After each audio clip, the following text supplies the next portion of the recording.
राहुल गांधी इतने ज्ञानी हैं कि एक सुप्रीम कोर्ट का फैसला आया कि अगर किसी को 2 साल की सजा हो जाती है तो वो शख्स 6 महीने तक चुनाव नहीं लड़ सकता है और उसकी सदस्यता रद्द हो जाएगी। जबकि भारत का संविधान कहता है कि अगर आपको लोअर कोर्ट से फैसला हुआ है तो हाई कोर्ट भी जा सकते हैं, सुप्रीम कोर्ट भी जा सकते हैं, हो सकता है वहां से आप बच जाएं। अब मान लीजिए यही लालू यादव के साथ हुआ। यूपीए 2 के इनके सारे पाप सामने आ रहे हैं। यूपीए 2 की सरकार बनी, कांग्रेस थोड़ा बहुमत से जीत के आई थी, 22 सीटें यूपी से आई थी। मुलायम सिंह को इंसल्ट किया गया अमर सिंह के साथ, कहा कि आपकी समर्थन की जरूरत नहीं है। यूपीए 1 में मायावती जी का भी समर्थन था बाहर से, उनकी भी जरूरत नहीं महसूस हुई। लालू यादव को बाहर कर दिया गया, रामविलास पासवान को बाहर कर दिया गया। यूपीए 1 में ओवैसी भी साथ थे, उनको तरजीह नहीं दी गई। यूपीए 1 में रामदास अठावले भी कांग्रेस के साथ थे, उनका घर खाली करवाया गया था। जैसे आज राहुल गांधी को नोटिस मिला है तो पेट में बहुत दर्द हो रहा है। सोचिए, अन्ना का आंदोलन चल रहा था, राहुल गांधी किसके दबाव में थे और मंत्री कौन था? मनीष तिवारी, कपिल सिब्बल, आनंद शर्मा, जिनको एक वोट का जनाधार नहीं है। ये लोग सरकार चला रहे थे और तमाम एससी एसटी ओबीसी नेताओं को धक्के मारकर बाहर किया जा चुका था। यूपीए 1 में रामविलास पासवान भी थे, लालू यादव भी थे, यूपीए 1 में रामदास अठावले भी थे, ओवैसी का भी समर्थन था, मायावती जी का भी समर्थन था, यहां तक कि मुलायम सिंह बड़े भागीदार थे। लेकिन जैसे यूपीए 2 आई, कांग्रेस का अभिमान अपने चरम पर था। रामदास अठावले चुनाव हार गए थे, उनका घर खाली करवा दिया गया था। सब कुछ वही हो रहा है जो यूपीए 2 की सरकार में कांग्रेस के लोगों ने किया। क्या किया? लालू यादव को सजा हो गई थी, उनके राजनीतिक करियर को खत्म किया जा रहा था। वो लालू यादव जब सोनिया गांधी पर चारों तरफ से हमले हुए, जब खुद कांग्रेसी शरद पवार, तारिक अनवर, पीएस संगमा उनका साथ छोड़ चुके थे, लालू यादव ने कहा था कि सोनिया गांधी देश की बहू है, उनका सम्मान न करना देश का सम्मान न करने जैसा होगा। लालू यादव इकलौता खड़े रहे, रेल मंत्री थे, रेल फायदे में था। लेकिन ये तमाम लोगों के सर्कल जो राहुल गांधी के आसपास है ना, सवर्ण मंडली, पता नहीं क्या समझाया। यही अरविंद केजरीवाल, मनीष सिसोदिया, संजय सिंह चिरकुट लेके घूमते थे, फलाना चोर है, मुलायम सिंह चोर है, मायावती जी चोर हैं, लालू यादव चोर है, आरोप लगता था। सोचिए, आज जब राहुल गांधी, संजय और सिसोदिया, सत्येंद्र जैन जैसे लोगों को जेल में डाला जा रहा है तो सारा सवर्ण, सो कॉल्ड सवर्ण लिबरल पत्रकार क्या कह रहा है? एससी एसटी ओबीसी तो हमेशा न्याय के साथ रहा है, उनको तो लगता है कि इनके साथ गलत हो रहा है। लेकिन यही न्याय इन लोगों का तब कहां चला जाता है जब इस देश के दलित, पिछड़े, आदिवासी नेताओं के साथ इस तरह का व्यवहार होता है। ये जो कानून बना, सुप्रीम कोर्ट ने एक फैसला दिया कि जिनको 2 साल से ज्यादा की सजा होगी उनकी सदस्यता जाएगी और 6 साल तक चुनाव नहीं लड़ेंगे। इसके पहले शिकार हुए लालू यादव। सोनिया गांधी जी का शुक्रिया, मनमोहन सिंह का शुक्रिया, दोनों लोग इस कानून के पक्ष में, इस आदेश के पक्ष में नहीं थे और अध्यादेश ला रहे थे संसद में कि हम इस कानून को बदलेंगे। राहुल गांधी, यंगरी मैन, अपने आप को सो कॉल्ड बहुत बड़े नैतिकतावादी घोषित कर रहे थे।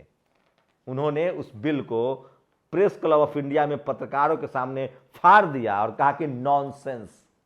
अब कैसा लग रहा है नॉनसेंस? जब अपने पे पड़ी है तो छाती पीट रहे हैं।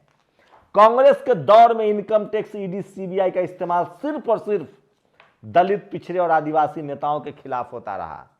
शिबू सोरेन को जेल में डाला गया, लालू जी की जांच शुरू करवाई गई, मायावती जी पर आय से अधिक संपत्ति का मामला चलवाया गया, जगन मोहन रेड्डी जेल में रहे बेचारे, उनकी मां को जेल में डाल दिया गया था। यह कांग्रेस का सारा पाप है जो छन छन कर सामने आ रहा है। और जिस एससी एसटी ओबीसी के लोग आज भी मजबूती के साथ कांग्रेस के साथ थमे हुए हैं, आज भी कांग्रेस के लोग, कांग्रेस को चलाने वाले लोग, कहा जाता है, खुद राहुल गांधी कहते हैं कि उनके आरएसएस का स्लीपर सेल काम करता है। सोचिए अगर खड़गे नहीं होते, आज पूरे बीजेपी के सामने अकेले खड़गे साहब ढाल बनकर खड़े हैं। मोदी जी को न उगलते बन रहा है न निगलते बन रहा है। इस देश का SC ST OBC, इस देश के बनाने में उसने इतना मेहनत किया है, इतना योगदान दिया है कि कोई उस पर सवाल नहीं उठा सकता है। पूरा राजनीतिक जीवन खड़गे साहब का बेदाग है। रामविलास जी रहे नहीं, लालू यादव अब राजनीतिक रूप से सक्रिय नहीं है। आज कांग्रेस को बचाने में कोई जुटा हुआ है तो वो खड़गे साहब हैं, ढाल बनकर खड़े हैं। इसलिए समझिए कि कांग्रेस की इज्जत बची हुई है। लेकिन उनको समझना पड़ेगा कि 60 साल आपने मजे मारे, 1920 से कांग्रेस चलती आ रही है। 60 साल आपने मजे मारे, आपने संविधान को पूरी तरह से इंप्लीमेंट नहीं किया। अगर इंप्लीमेंट कर देते तो आज ये स्थिति न होती। आपने कॉलेजियम सिस्टम को खत्म नहीं किया, आप आ गए EVM लेकर। आपने जिन संवैधानिक संस्थाओं पर जाति देखकर भर्तियां की थी, वो सरकार बदलते ही सबके सब संग ही निकल गए। और आज आपके साथ वही हो रहा है जो कल तक आपकी टैक्टिस थी। आप CBI, इनकम टैक्स, ED का डर दिखाते थे लोगों को। कांग्रेस के दौर में इमरजेंसी हुआ है, सिखों का नरसंहार हुआ है, मुसलमानों के दंगे हुए हैं बड़े बड़े। कौन सी ऐसी घटना नहीं हुई जो बीजेपी के राज में हो? अनोखी घटना है। चुनी हुई सरकारें बर्खास्त हुई हैं। दलित, पिछड़े, आदिवासी BP मौर्य साहब को कौन भूल सकता है? जो रिपब्लिकन पार्टी के नेता थे उनको जबरदस्ती कांग्रेस में शामिल कराया गया, पुलिस का डर दिखाकर। सब जानता है, सब इतिहास है। लेकिन मैं फिर कह रहा हूं, आज जिन लालू यादव का पॉलिटिकल करियर खत्म कर दिया गया, वो आज भी कांग्रेस के साथ खड़े हैं। लेकिन कांग्रेस की बदनीयती देखिए। बीजेपी जैसी पार्टी जो यूपी में सबसे बड़ी पार्टी है, उसके बाद भी वो निषाद समाज से, पटेल समाज से, छोटे छोटे दलों से गठबंधन करती है। लेकिन बीजेपी के जितने सवर्ण नेता हैं, जो इतना थिंक टैंक है उसका सवर्ण, वो उसको समझाता है कि नहीं, रावण से गठबंधन नहीं करना है, ओवैसी से गठबंधन नहीं करना है, मायावती जी से गठबंधन नहीं करना है। कहां? जहां कांग्रेस की साख है। नहीं तो ये पार्टियां आ जाएंगी, हम खत्म हो जाएंगे। ये चाहते हैं कि चित भी मेरी और पट भी मेरी। कांग्रेस की नीति है कि बीजेपी इतना अत्याचार करे कि लोग हमारे पास आ जाएं। लेकिन अब लोग बीजेपी के विकल्प बन रहे हैं। सोचिए, बीजेपी, मायावती बी टीम है बीजेपी की, अरविंद केजरीवाल बी टीम है बीजेपी की। सिसोदिया की गिरफ्तारी पर बोला कांग्रेस वालों ने? नहीं बोला। सत्येंद्र जैन की गिरफ्तारी पर बोले? नहीं बोले। इनके पेट में तब आंदोलन शुरू हुआ है जब राहुल गांधी की बारी आई है। मतलब इनका कुत्ता टॉमी और दूसरा का कुत्ता कुत्ता। कांग्रेस की पॉलिसीज ने, कांग्रेस ने अगर डाइवर्सिटी को लागू, इनके पास गिना चुना दो नाम है, जगजीवन बाबू। जगजीवन बाबू को इन्होंने बाबा साहेब के खिलाफ खड़ा किया। कांग्रेस की नीति रही है बांटो और राज करो, उसी को बीजेपी अपना रही है। सोशल जस्टिस की लड़ाई, ओबीसी रिजर्वेशन था, राजीव गांधी का भाषण है संसद में रिजर्वेशन के खिलाफ। अगर ईमानदारी से कांग्रेस ने 60 साल लंबा समय होता है साहब, अगर 25 साल भी कांग्रेस ने ईमानदारी से, हाँ, जो अच्छा काम है उसका क्रेडिट देंगे।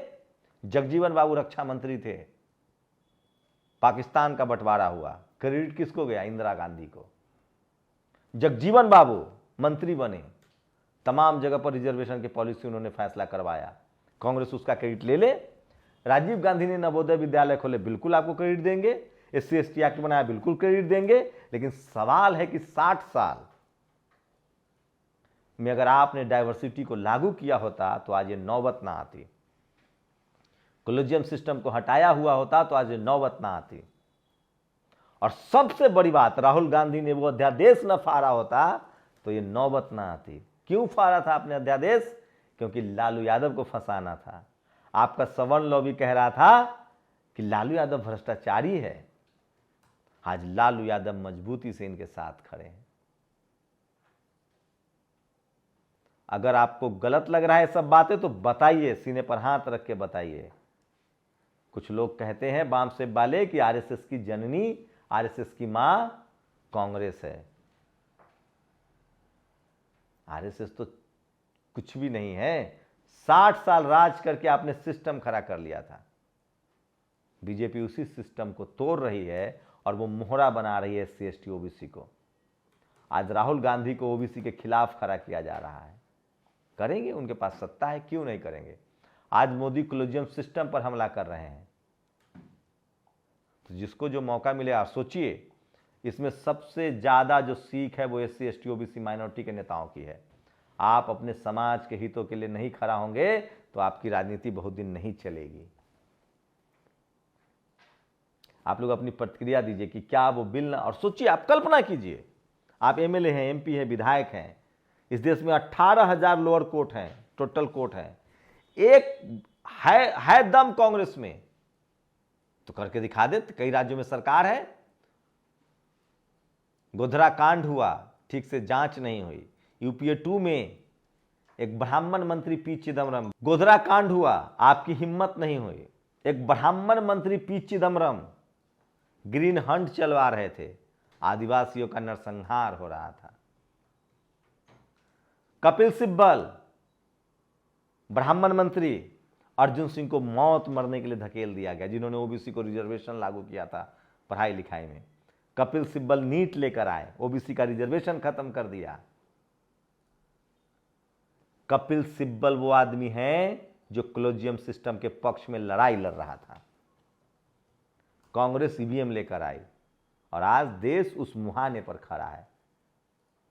आपके अतीत का हिसाब होगा। अगर आप किसी पार्टी के समर्थक हैं तो हो सकते हैं, मैं एक पत्रकार हूं और मेरा काम है इस देश के लोगों को सच से रूबरू कराना। शुक्रिया। नेशनल दस्तक की आपसे गुजारिश है कि अगर इसको बचाना चाहते हैं तो नेशनल दस्तक को सब्सक्राइब करने के लिए रेड कलर के सब्सक्राइब बटन को दबाएं, फिर बेल आइकन की घंटी दबाएं। नेशनल दस्तक को बचाने के लिए बहुत जरूरी है कि हर खबर को शेयर करें, लाइक करें, कमेंट जरूर करें।